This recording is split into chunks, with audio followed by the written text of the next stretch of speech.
91쪽의 네 번째 갑니다. 과점주주로 가죠. 근데 지난번에 한번 지나가는 말로 얘기를 했나요? 저희 책하고 비슷하게 나온 책이 또 있더라고요. 저희 책하고 신고해야 돼요. 그래서 지난번에 이제 그쪽 회사에다가 정중히 요청을 했어요. 너무 똑같지 않냐? 그때 자기네 또 보더니 비슷하다. 똑같다고는 않대요. 그래서 이제 몇 군데를 지적했는데 그 뭐 웃긴 게 아까 이제 89쪽에 있는 지목 변경 있잖아요. 그 똑같은 그림인데 거기는 어떻게 했냐면 그쪽에서는 농지에서 대지가 아니고 임야에서 대지. 그렇게 바꿔놨고 그 다음에 90쪽에 있는 그림 있잖아요. 저희는 그 중축계수 했잖아요. 걔네는 한 게 중축계수 전해놓고 중축계수가 엘리베이터 설치. 똑같은 거잖아요, 이거. 그 말이 그 말인데 그것만 그런 게 아니고 책 전체를 다 뜯어봤더니 저희 책에 이 그림 돼 있는 거 있잖아요. 다 뺏겼어요. 심지어 도표, 박스에 있는 도표도 뺏겼고 심지어 내용도 똑같아. 틀린 글자까지도 똑같이 뺏겨놨던데.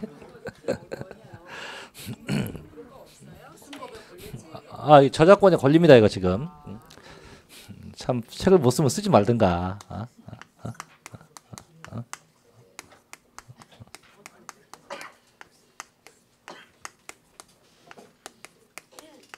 그래서 그쪽 회사가 요번 주에 책이 나오고 됐다가 요번 주에 책이 안 나온대요. 다음 주에 나오는데 다음 주 20날 나온다는데 다음 주에 나오면 또 봐야지. 자 이제 보죠. 이제 과점주주의 의제취득인데 일단은 자 과점주주 이 친구가 의제취득 되려면 기본적인 요건이 있어요. 그래서 요건이 다 충족이 돼야 할 텐데 첫째는 과점주주는 주식을 많이 갖고 있는 겁니다. 그래서 적어도 해당 주식의 지분율이 적어도 50%가 초과가 돼야 돼요. 50%가 이상 아니에요. 초과합니다. 초과가 되면서 and 그 회사에 지배권도 가져야 돼요. 그래서 50%가 초과되고 지배권도 행사해야 된다. 이 얘기고 두 번째 이 회사는 반드시요 비상장 회사만 됩니다. 비상장. 그래서 저희가 삼성전자 같은 거는 다 상장법인이고 전부 다 비상장법인. 그럼 저희 이제 해커스 같은 비상장 회사만 해당이 되고 세 번째 조심할 건데요. 법인 설립 시 법인이 이 설립 시에는 50%가 초과가 되어도 세금 안 내요.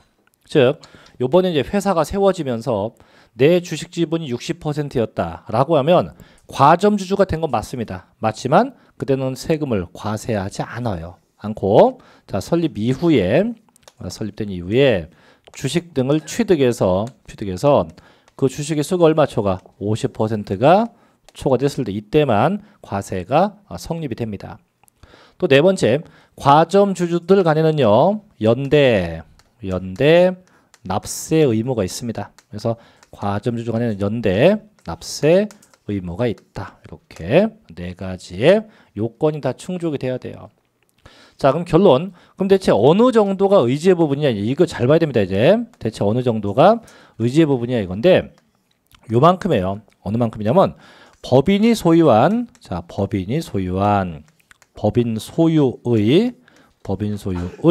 취득세 재산가액입니다. 법인이 소유한 취득세 그 해당 재산가액에다가 요겁니다. 요거 곱하기 과점주주가 갖고 있는 주식 지분율 주식의 지분율을 곱하게 돼요.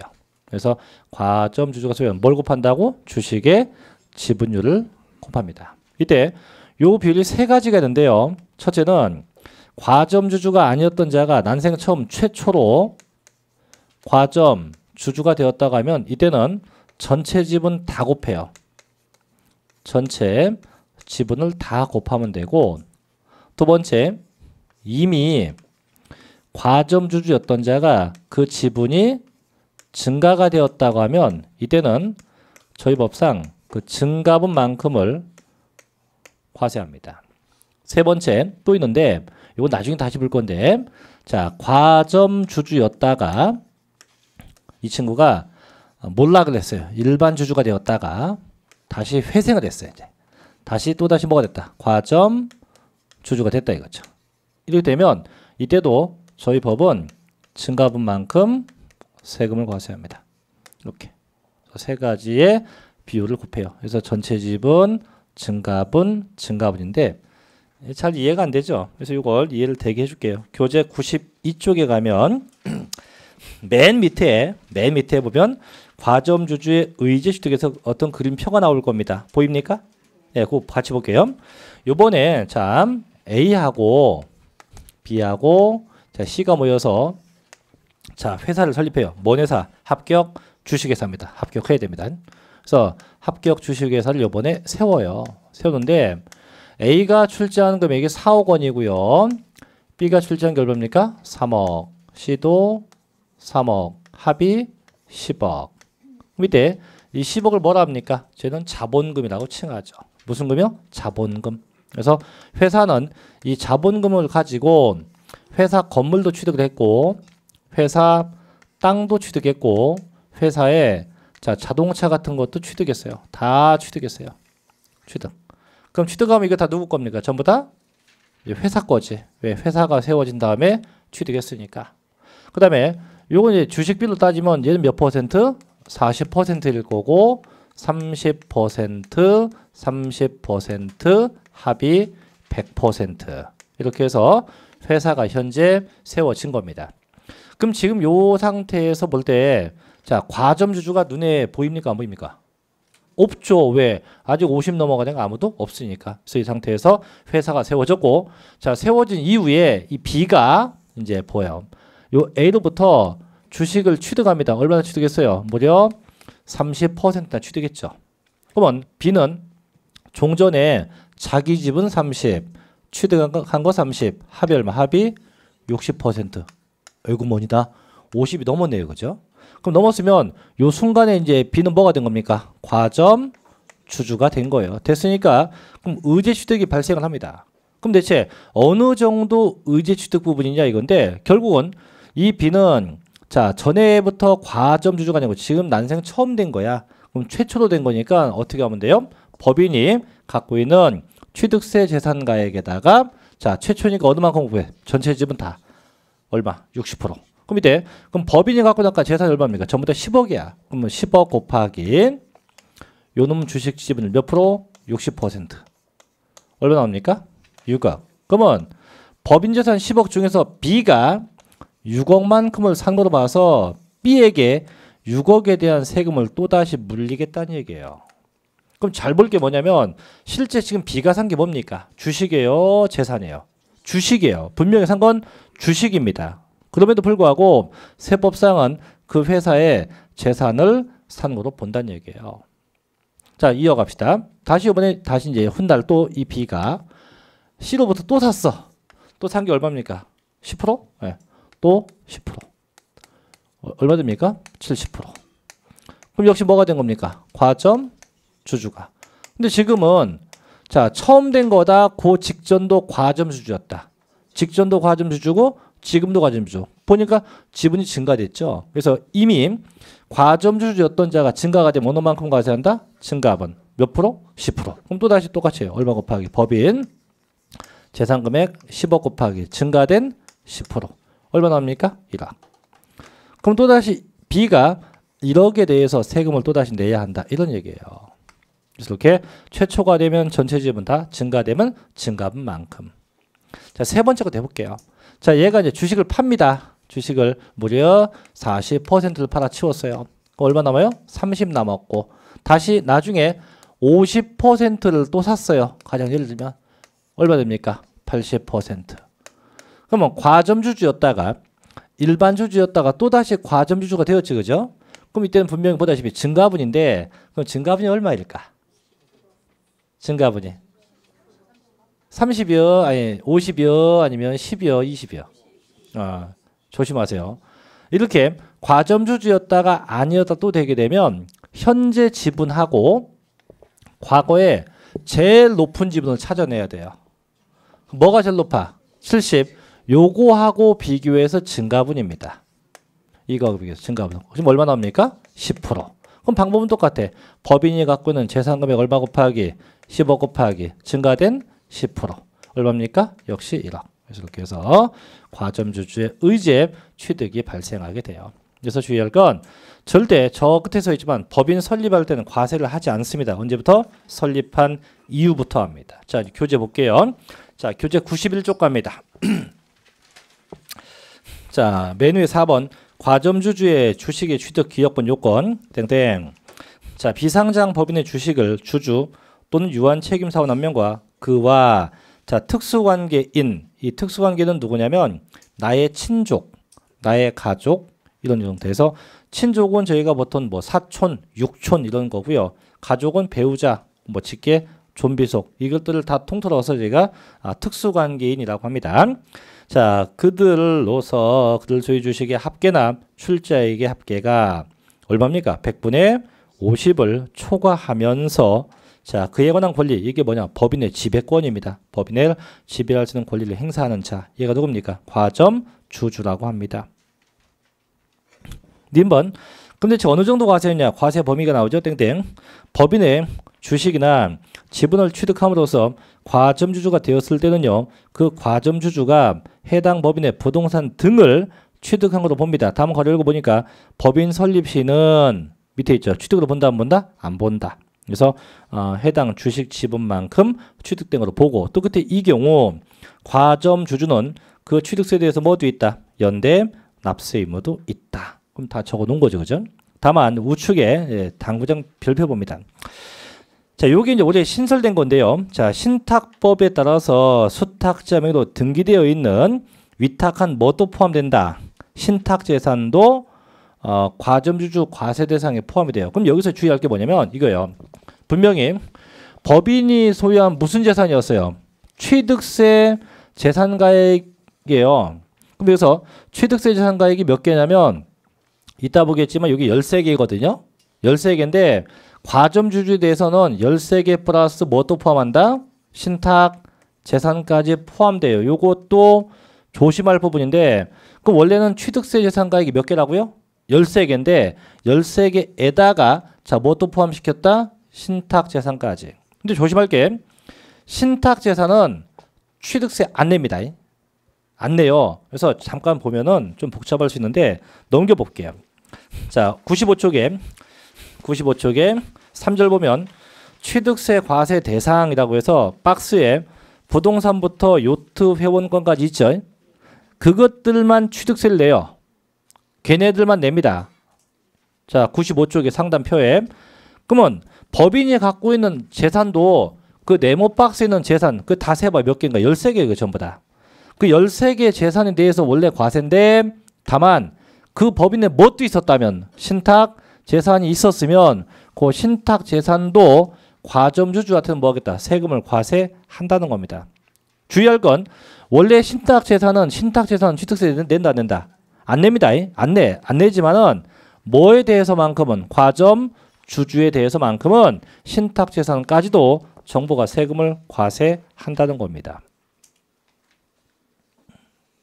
복잡하면 일단 그렇게 이해하고 넘어가요. 왜? 지금 요게 한 번 하고 끝나는 게 아니고 앞으로 요 얘기를 시험 볼 때까지 몇 번 더 할까? 5번? 적어도 50번은 합니다. 그러니까 일단은 그렇구나라고 생각하고 다시 원위치. 그래서 그렇게 과세하고 자 92쪽 갑니다. 그래서 92쪽에 하면 자, 이론 돋보기에서 과점주주의 납세 의무라고 되어 있죠. 그죠? 그래서 1번, 2번, 3번인데 그 1번이 92쪽 1번이 이겁니다. 최초로 된 거. 2번이 뭐냐고요? 증가된 거. 3번이 뭐냐고요? 과점주주였다가 일반 주주였다가 다시 과점주주 세 번째 거 요거예요. 그래서 이걸 말로 써놓은 건데 뭐 보다시피 똑같아요. 저희 필기한 거하고 똑같으니까 이렇게 이해하면 되죠. 어쨌든 그럼 다시 한번 얘기할게. 과점주주는 주식을 몇 퍼센트 초과한다? 50% 초과한다. 그 다음에 절대 법인 설립할 때는 과세한다 안 한다? 안 합니다. 안 하고 자 최초가 되면 어느 만큼 적용해요? 전체 지분 다. 증가되면 어느 만큼 과세한다? 증가분만큼. 이렇게 일단 요 7항 정도만 생각하시면 돼요. 그래서 여기까지가 취득의 구분입니다. 그래서 결국 취득은 그게 사실상이 됐건 의제가 됐건 원시가 됐건 승계가 됐건 무조건 취득했다는 것이 확인되면 다 뭐하겠다? 과세한다. 특히 아까 지목 변경, 그 다음에 지금 나와 있는 과점 주주, 이건 조심해야 됩니다. 그래서 항상 지목 변경은 변경과 동시에 반드시 뭐가 돼요? 가액이 증가가 돼야 돼요. 되면 그 증가액만큼 과세가 되고, 또 과점 주주 이 요건들 이런 것들도 저희 법에 시험에 가끔 계산 방법이 튀어나오니까 그 계산 방법도 유념해서 알아두셔야 됩니다. 그래서 결론 이제 93쪽엔 핵심 다지기 과점 주주의 요건 나와 있죠. 그래서 지분이 50% 초과하고 법인의 지배권을 가져야 한다. 그다음에 2번 비상장 법인만 된다. 세 번째 설립할 땐 과세 있다 없다? 없다. 네 번째 과점 주주는 연대납세 의무가 있어요. 5번 자 법인이 갖고 있는 재산가액 곱하기 주식 지분율 돼서 최초되면 전체다. 증가되면 증가분 역시 증가분. 그래서 이미 필기한 내용과 같죠. 그래서 그렇게 구분 정리합니다. 자, 그래서 여기까지는 취득의 구분까지 봤고요. 이제 95쪽 갑니다. 세 번째 이제 과세 대상인데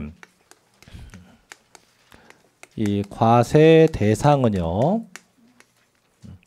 대체 무엇을 취득해야 과세할 거냐, 무엇이 취득되어야만 세금 낼 거냐 이건데 결론부터 얘기하면요. 일단은 등기에 관계가 없어요.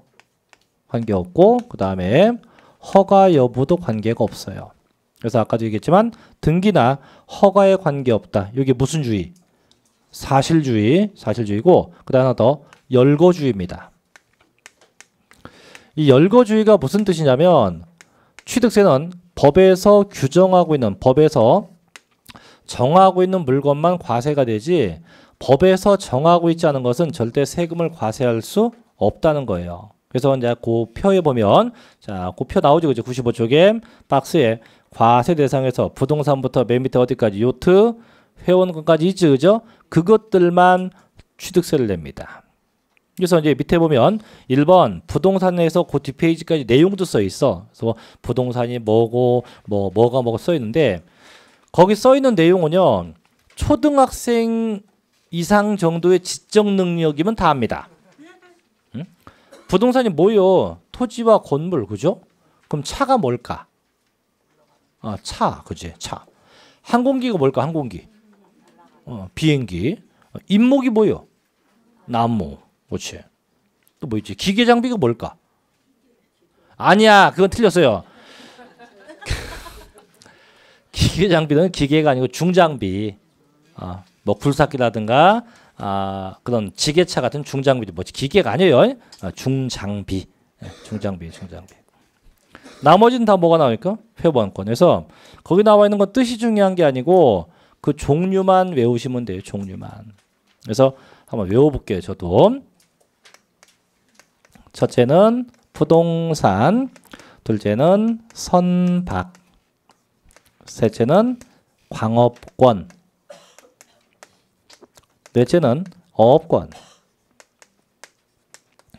다섯 번째는 차입니다. 차, 차량, 여섯 번째는 기계 장비, 일곱 번째는 임목, 여덟 번째는 항공기, 아홉 번째는 골프 회원권, 열 번째 승마 회원권, 11번째 콘도 회원권, 12번째 종합체육시설 이용 회원권, 13번째 요트 회원권. 이게 다예요. 이게. 그래서 부동산부터 요트까지 해서 마지막에 골프, 승마, 콘도, 종합 요트는 전부 다 회원제 회원권입니다. 모두 다 회원제 회원권만 과세돼요. 혹시 회원권 갖고 계신 분이요? 다 없대요. 자, 그래서 부동산부터 어디까지? 요트 회원권까지고 또 아까 배운 거. 자, 선박, 광업권, 어업권, 차, 기계장비, 항공기. 이 6개는 다시 한번 얘기해요. 원시 취득일 때는 과세요, 안 해요? 안 합니다. 언제부터 한다? 승계 취득일 때부터 과세가 성립된다. 아까도 배운 거죠. 그래서 어쨌든 이 종류 반드시 기억해야 돼요. 자, 이게 외우는 방법이 그때 어떻게 썼냐면 이렇게 써요. 뭐 똑같이 하는 건데 다시 한번 해볼게요. 앞 글자만 따서 유치하지만 부, 선, 광, 차, 기, 입, 방, 골, 승, 콘, 종, 요라고 하면 됩니다. 같이 한번 해볼까? 시작. 부선광어 차기 입항 골승 곤종 요. 자, 다시 한번 더 시작. 다시 시작. 부선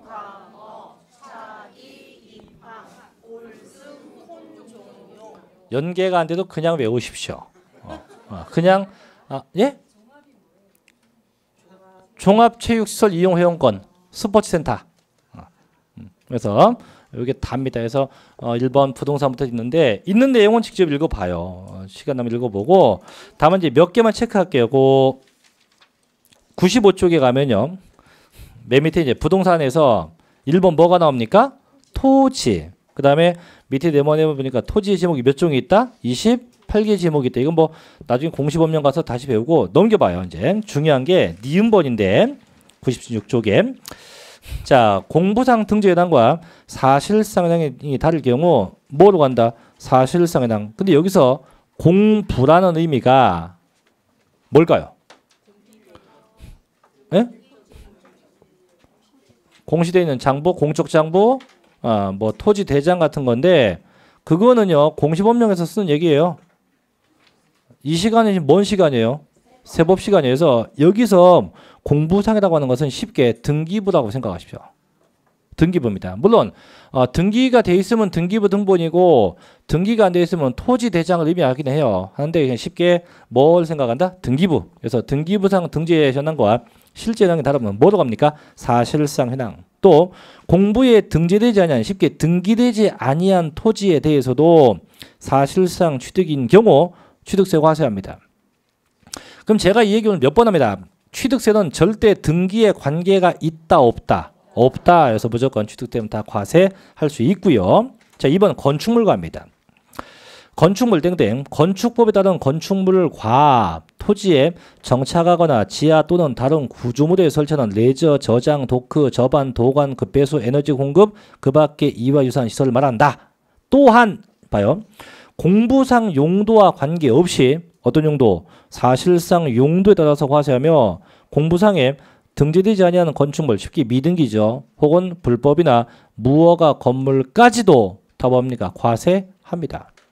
그럼 이 건축물도 등기, 등록, 허가에 관계 있다 없다? 관계 없다. 무조건 다 과세 대상에 포함될 수 있다고 합니다. 그래서 이제 넘겨서 98쪽 봐요. 이제 예제 봅시다. 자, 이제 98쪽 예제 보면 자, 보죠. 지방세법상 취득세 과세객체가 되는 목적물이 아닌 겁니다. 그럼 저거 하면 되죠. 부선광어 하면 따져보면 돼요. 그죠? 그럼 답은 금방 보일 겁니다. 뭐 2번에 등기된 임차권이죠. 그죠? 그럼 답은 2번이에요. 근데요. 제가 이 세법 강의를 언제부터 했냐면 제가 9회 때부터 했었거든요. 강의를. 9회 시험 볼 때부터. 근데 웃긴 게 이게 17회 때 나왔죠. 이때 저 이거 문제 나고 상당수 많은 수험생들께서 쌤 정답이 4번 아닙니까? 라고 와서 물은 분이 되게 많아요. 그거 왜요? 했더니 쌤이 그랬잖아요. 왜? 부선, 광어, 차기, 입항, 골승, 곤종, 요 했는데 4번을 어딜 봐도 답이 없잖아요. 돌아버립니다. 에? 2번에 정작 부는 있네. 그지? 예? 아따 참 그러면 안 돼요. 그래서 잡종지도 뭐 토지의 일종입니다. 그래서 부동산 일종이니까 그런 거 조심할 것도 아니지만은 결국은 문제를 끝까지 봐야 돼요. 세법은 나중에 점수를 잘 맞고 못 맞고는 공부를 많이 하고 안 하고도 있지만 문제를 끝까지 봤냐 안 봤냐예요. 대부분 틀리는 게 문제를 끝까지 안 봐서 다 틀립니다. 이따가 이제 요 유인물 준 거 있잖아요. 오늘 거 뒤에 보면 그런 문제가 있어요. 그 맨 뒤에 있다 풀면 알겠지만 부동산 양도시 내는 세금 취득세이다. 부동산 양도시 내는 세금이 취득세이다. 맞아요? 안 맞아요. 근데 이거 맞다고 하면 되게 많아요. 어제도 맞다고 합시다. 어? 어제도 이따 해가고 이따 다시 합시다. 하여튼 틀리기만 해봐라. 자, 이제 99쪽 갑니다. 이제 네 번째 납세 의무자로 가죠.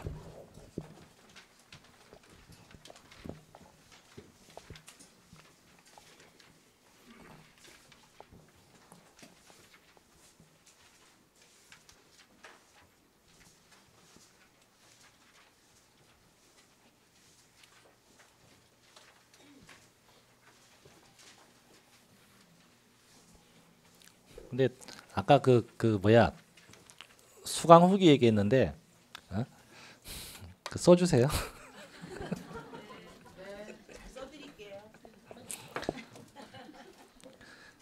뭐 거의 강박인데 거의 강박인데 근데 실제 보면은 저희 학원 계신 분들이 저 빼고 진짜 다들 너무너무 잘 하시는 것 같아요. 민법 선생님도 그렇고 개론도 그렇고 공법도 그렇고 저는 아닙니다. 저는 그냥 아이콘으로 남고 싶고 그래서 이제 여타 과목은 실제로 모르겠어요. 저도 이제 여기 와서 이제 쭉 이제 같이 이제 생활을 하다 보니까 느끼는 건데 진짜로 잘 하시는 것 같아요. 민법, 개론, 공법은 뭐 중개사법은 뭐 거의 뭐 신적인 존재로 써놨던데 글을 보니까 그 다음에 공시법령도 나만 믿고 따라오십시오 했던데 약간 믿고 따라가 보세요. 됐고 그건 세법만 문제다. 아니에요. 그거 아닙니다. 그거 아니니까 어쨌든 이왕 시작한 거 또 여기를 새 코스를 선택해서 오셨으니까 어쨌든 합격을 향해서 달려가십시오. 달려가고 그 다음에 하고 싶은 얘기는 뭐냐면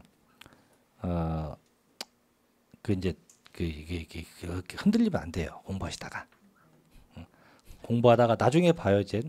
지금은 아직은 아닌데 좀 지나면 이제 괴담도 생겨요. 괴담. 괴담이 어떤 괴담이 생기냐?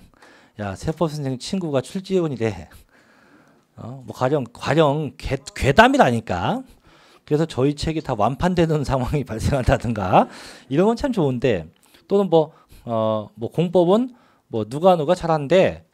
근데요 잘하고 못하고는 다 도찐개찐이라고 봐요. 저는 저도 강의하는 입장이지만 다 똑같아. 내용도 거의 똑같고 다 똑같으니까 다만 여러분들이 어느 정도 이제 밤을 새냐 안 새냐를 갖고 따져야지 뭐 누가 뭐 한다 그거 쫓아다니고 하면 나중에 책 몇 권 됩니다. 또 한 권이나 잘 보세요.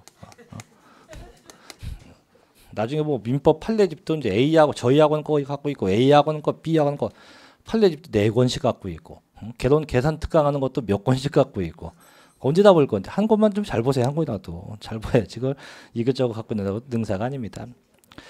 자, 이제 갑니다. 99쪽 납세의무자인데, 자, 취득세 납세의무자인데, 납세의무자는 이제 누가 세금 낼 거냐죠. 대체 누가 낼 거냐인데, 취득세니까 당연히 누가 내요. 당연히 그렇죠. 취득자가 냅니다. 당연히 취득자가 내요.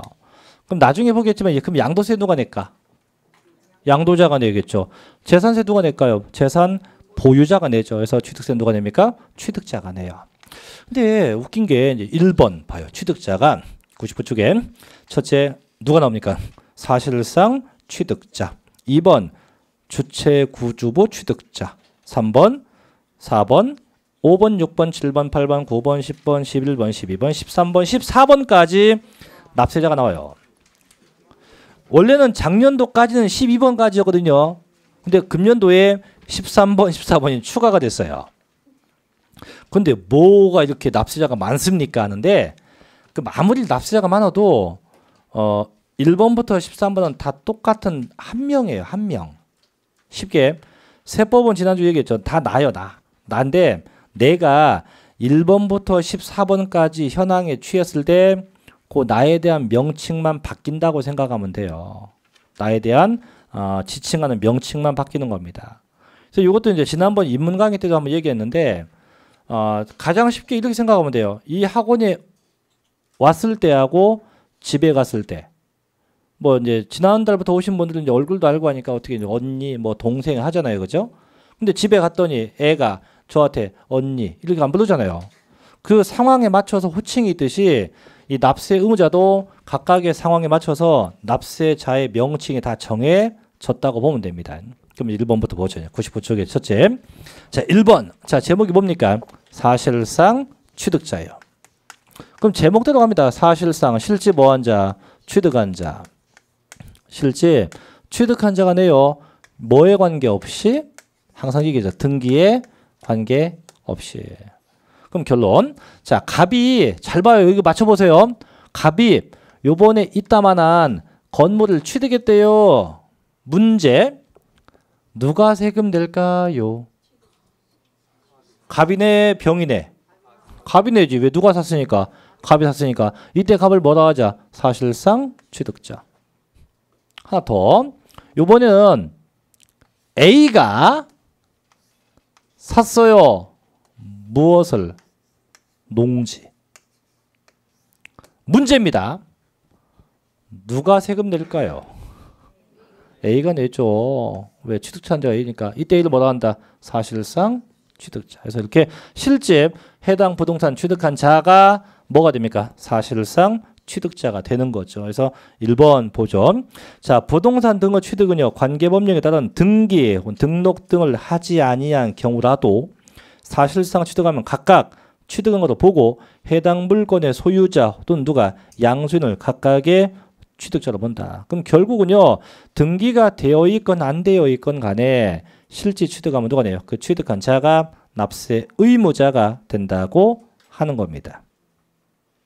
두 번째 가죠. 자, 요건 조금 이해를 해야 돼요. 두 번째가 누굽니까? 주체. 제목도 생소한데 구조부에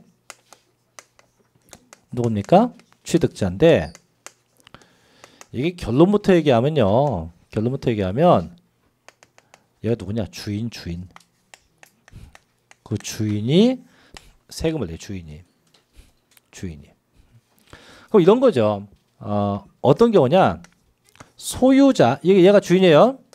소유자하고 뭔가 설치하는 가설자가 있어. 가설자가 똑같지가 않으면 누가 세금 낸다? 소유자가 낸다. 그럼 자, 쉽게 이런 거예요. 자, 아까 이 갑이 산 게 건물입니다. 아까 갑이 산 게. 그럼 누가 세금을 낸다고 아까? 갑이 내지. 이때 갑을 뭐라 부른다고?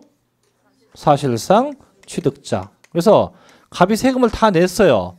내고 등기까지 다 끝냈습니다. 끝내고 이 건물을 누가? B가 이 건물에 임차. 자, 얘 세를 얻었어요. B가 이 건물을 세를 얻었어요. 얻어서 이걸 쓰다 보니까 비가 오면 창문을 못 열겠어요. 그래서 이 B가 건물주한테 아저씨 여기다가 이렇게 처마 좀 이렇게 좀 설치 좀 해주세요. 비 좀 안 맞게 베란다 같이. 했더니 갑을 그거 필요하면 당신이 하쇼.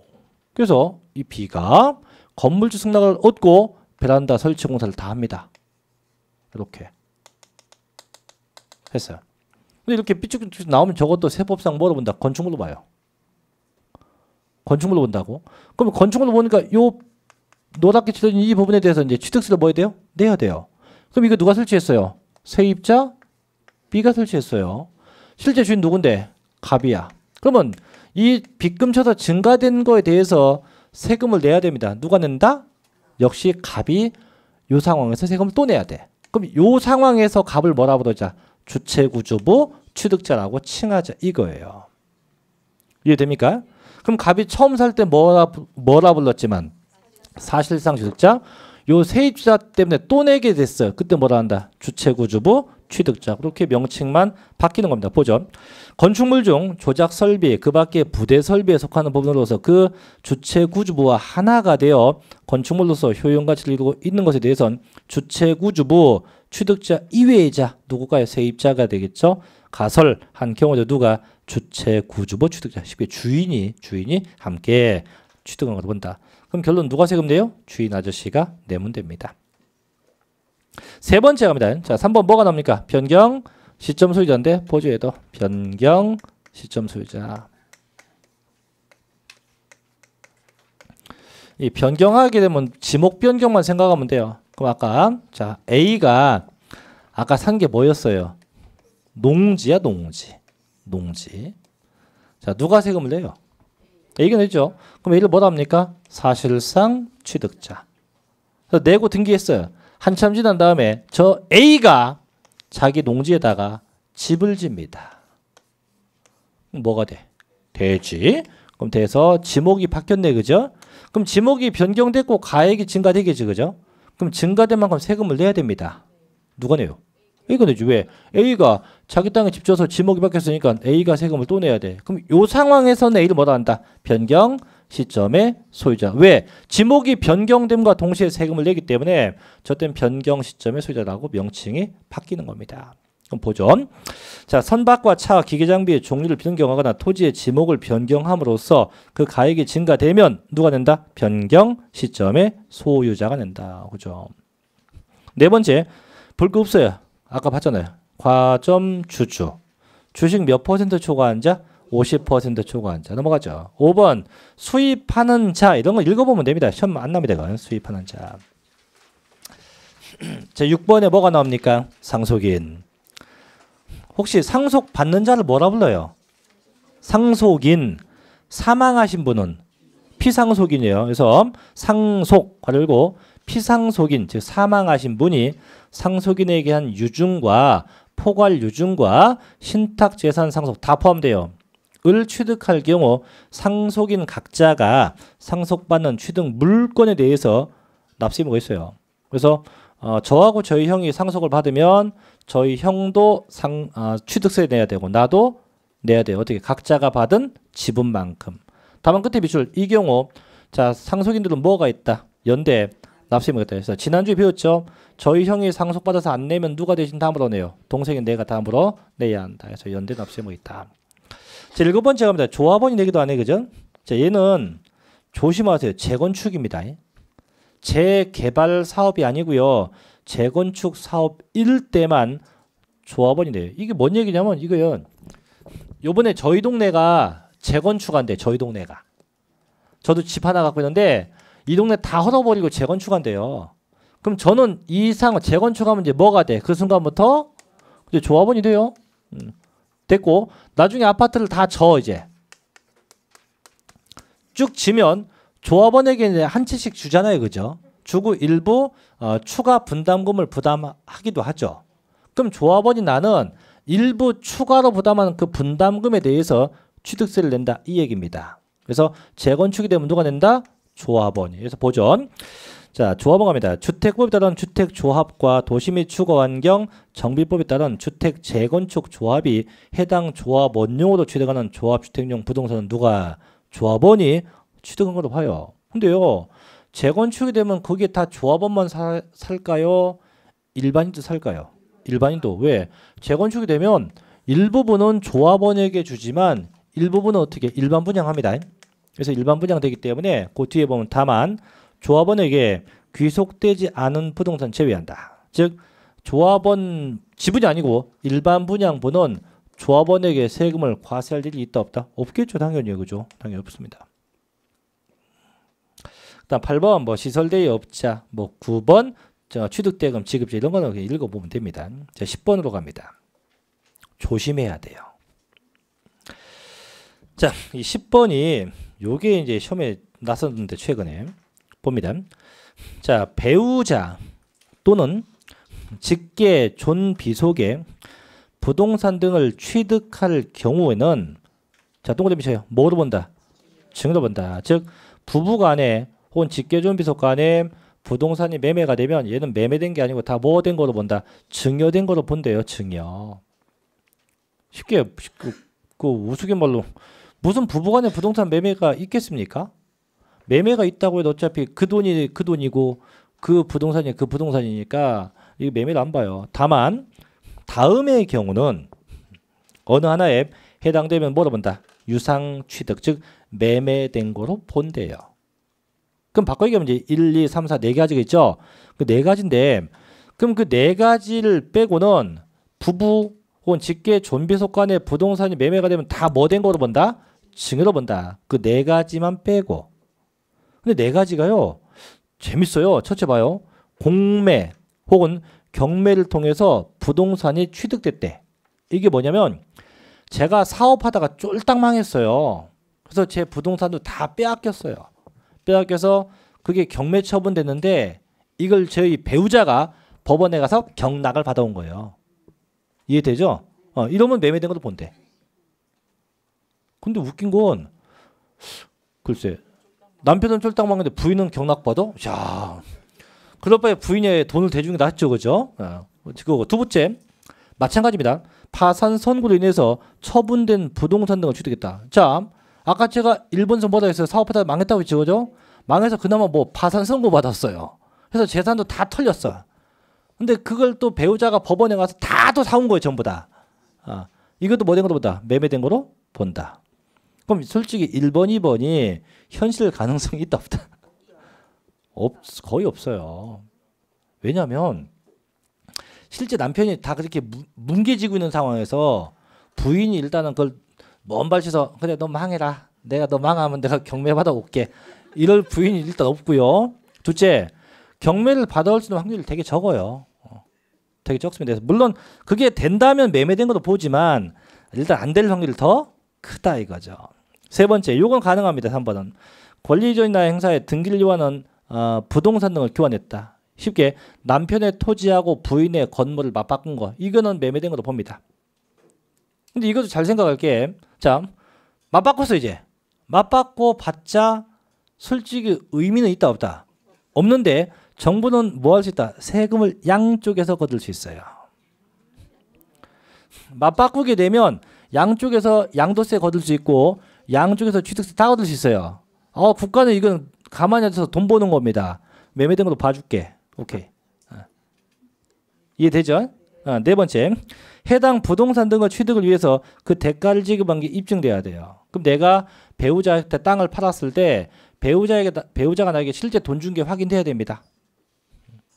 확인돼도 그 돈이 배우자가 어디서 어떻게 벌었는지 다 확인돼야 돼요. 그래서 자금을 출처를 입증을 하면 그때는 매매된 걸 본다 해서 왼쪽에 입증한 경우란에서 참고로 1, 2, 3, 4 네 가지 써 있죠? 있어요 없어요? 있어요. 요건 지금 안 할 건데 그거 묶어서 다시 크게 별표. 왼쪽에 입증된 경우란 왜 크게 별표냐면 이게 올해 신설된 거예요. 이것도 금년도에 신설된 거고 몇 지 선다에 지금 왼쪽에 보니까 네 가지예요. 그럼 저희 시험에서 이렇게 나올 수 있어요. 배우자와 직계존비속 간의 매매는 증여로 본다. 다만 그것이 입증된 경우로 볼 때는 매매된 걸로 본다. 다음 중 입증된 경우로서 틀린 것은 1, 2, 3, 4, 5. 몇 가지? 네 가지. 하나 엉뚱한 거 집어넣을 수 있다 이거죠. 그래서 그 네 가지 일단 묶어서 체크만 넣습니다. 이건 요까지 지금 다 하면 머리 아플 테니까 일단 체크만 놓고. 자, 11번 갑니다. 밑에 11번. 자, 증여자. 자, 증여자가 누구예요? 준우네요. 증여자의 반대말이 뭘까? 수중자입니다.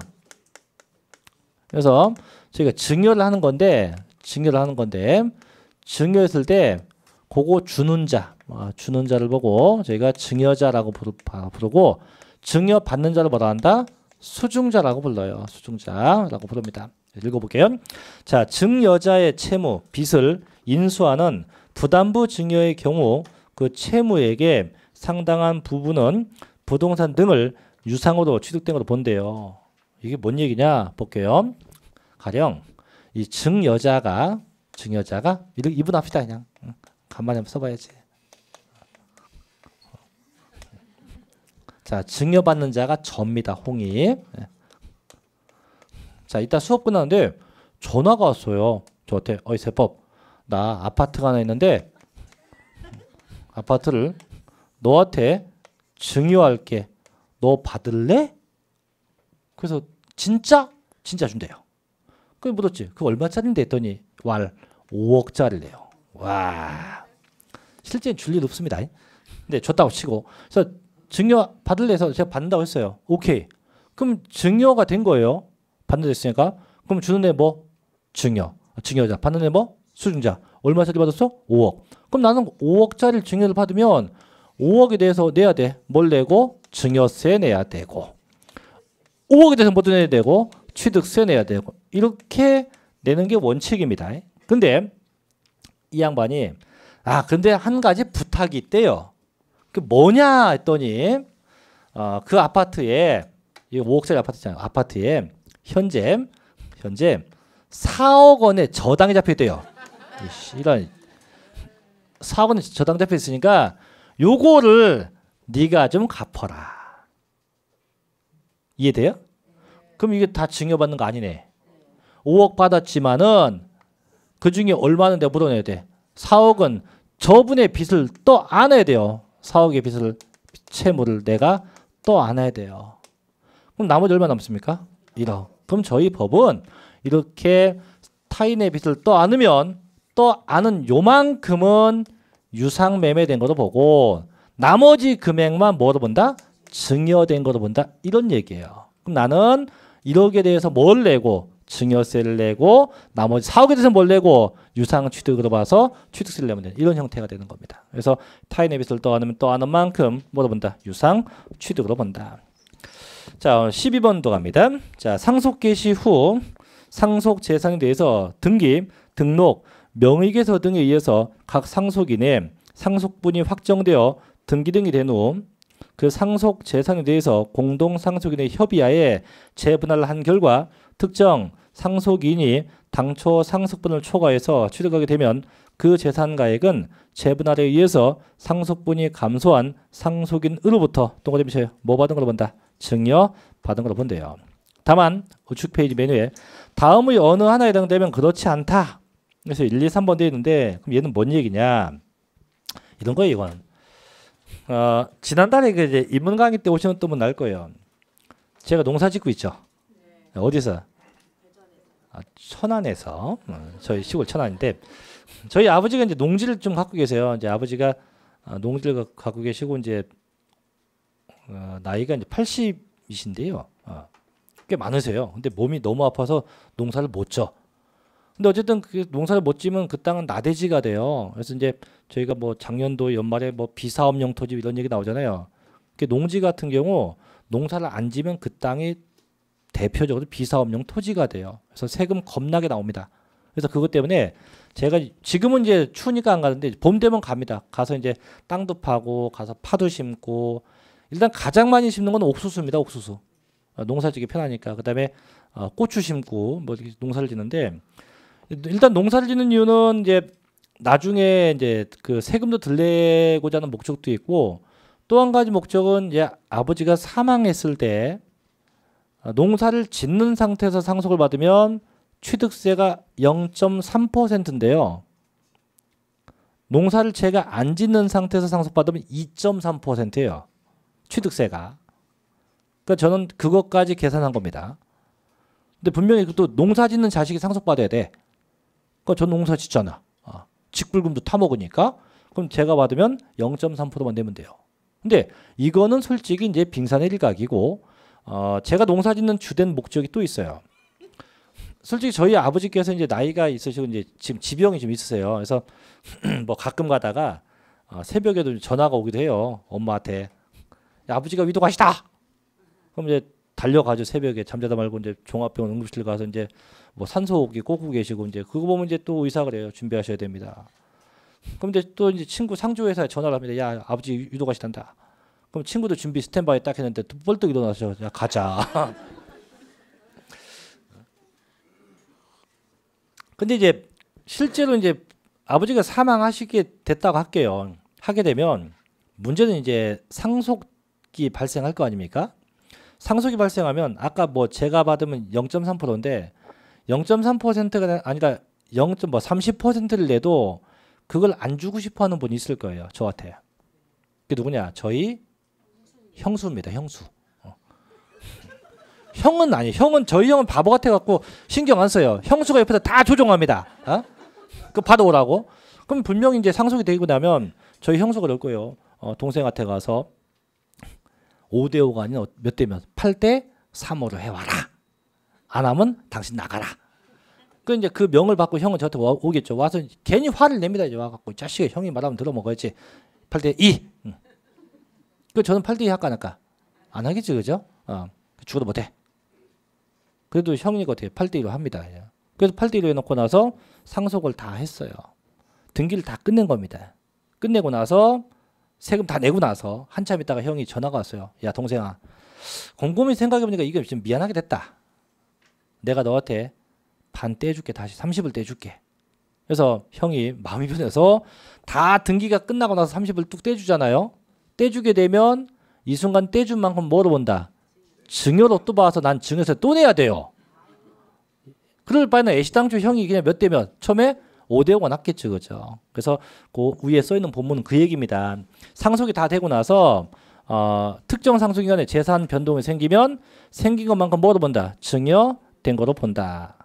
이거고 문제는 자 저희 형이 그걸 떼줄 일 솔직히 없어요.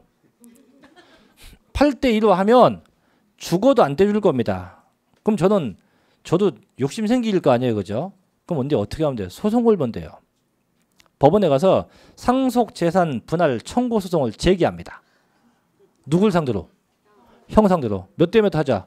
5대 5 하자. 근데 이게 아무런 그 근거 없이 가서 분할 청구 해봐야 안 받아줘요. 왜냐면 이미 상속 다 8대 2 했고 세금 다 냈다는 얘기는 이미 뭐야? 난 인정한 거잖아. 난 20% 받겠다 인정한 건데 그럼에도 불구하고 소송을 건다. 이건 뭐냐? 아까 제가 농사 짓는다고 했죠. 저희 대법원 판례에 뭐가 있었냐면 최근에 농사 짓는 자식이 우선권이 있다. 농지에 대해서만큼은. 이게 저희 판례 입장입니다. 실제로. 제가 그거 알고 나서부터 농사 짓는 거거든요. 그럼 나중에 이제 소송을 걸었어요. 걸고 나서 이제 판사가 전에 판례 보니까 우선권 있잖아. 그래서 이제 야 8대 2 안 된다. 5대 5로 해라. 하고 판사가 형한테 30% 동생한테 줘라. 이렇게 판결을 나서 재산이 넘어오잖아요. 이거는 증여된 거로 안 봅니다. 그게 우측 페이지에 101쪽에 동그라미 2번이에요. 뭡니까? 상속 회복 청구의 소에 의해서 법원의 뭐 확정 판결로 상속인 및 상속 재산의 변동이 생겼다. 이거는 증여로 본다 안 본다? 안 본다는 얘기예요. 그럼 결국은 상속이 되고 나서 형제들 간에 재산의 변동이 생기면 뭐가 되지만 증여가 되지만 그게 아니고 상속 청구 소송으로 인해서 변동이 생기면 증여로 본다 안 본다? 보진 않는다. 그런 내용입니다. 그래서 그것까지 하고 13번 14번 나중에 이건 심화 과정 때 진행하도록 하죠. 자, 오늘 저희가 여기까지 해서 납세 의무자까지 정리해봤는데 꽤 많이 했네요. 그죠? 많이 했으니까 꼭 복습하시고 다음 주에 취득 시기부터 할 거고 자, 오늘 배번 유인물 맨 뒷면에 보면 문제가 좀 많아요. 20문제인데 맨 뒤에 가면 있습니다. 양쪽에. 그래서 왼쪽은 조세총론, 오른쪽은 오늘 배운 취득세인데 자, 시간은 2분이면 됩니다. 자, 시작하십시오. 자, 한번 보죠. 문제 수가 많으니까 틀린 거 하고 네모 박스 문제만 할게요. 자, 일단 왼쪽에 3번입니다. 3번 X인데 교육세, 농어촌 특별세, 교통에너지 환경세는 국세의 보통세이다. X죠. 국세의 목적세이다. 목적세. 국세의 목적세이다. 틀렸고 또 틀린 게 6번입니다. 자, 종합부동산세는요. 초과 누진세율로만 되어 있지 얘는 국세니까 표준세율과 중과되는 거 이런 거 없어요. 그냥 초과 누진세율만 적용합니다. 틀렸고. 자, 8번. 8번은 뭘까요? 옳지. 농어촌 특별세. 농어촌 특별세가 과세돼요. 자, 9번도 틀렸어요. 왜냐하면 9번은 양도세는 아까 얘기했어요. 감면세액에 대해서 부가세가 있지. 얘는 납부세액에 대해서는 부가세 없어요. 그래서 양도소득세액의 10%의 지방소득세 이런 거 없습니다. 그거 없고 그냥 감면세액에 대해서만 농어촌 특별세가 부과가 돼요. 자, 10번은 뭐가 붙을까요? 그렇죠. 농어촌 특별세 마찬가지. 농어촌 특별세. 그 다음에 요 11번 틀리신 분들은요 절대 밥 드시면 안 돼요. 자, 양도소득세는 부동산 취득 과정에서 납부하는 조세이다. 아이고 틀렸죠. X죠. 예. 걔는 무슨 과정? 양도 과정이지. 이거 틀리신 분 이따 검사해보면 압니다. 자, 우측에 이제 취득세로 갑시다. 취득세인데 일단 4번 4번 몇 퍼센트 초과? 50% 초과. 다음 9번 누구? 조합원. 나머지 건 다 맞아요. 취득세는. 그래서 4번이 50%, 9번이 조합원. 나머지 건 다 맞는 얘기가 됩니다. 자, 오늘도 고생들 많이 하셨고요. 날씨가 되게 찹니다. 건강 잘 챙기시고요. 저희 다음 주엔 건강한 모습으로 뵙죠. 자, 마치겠습니다. 자, 수고했습니다.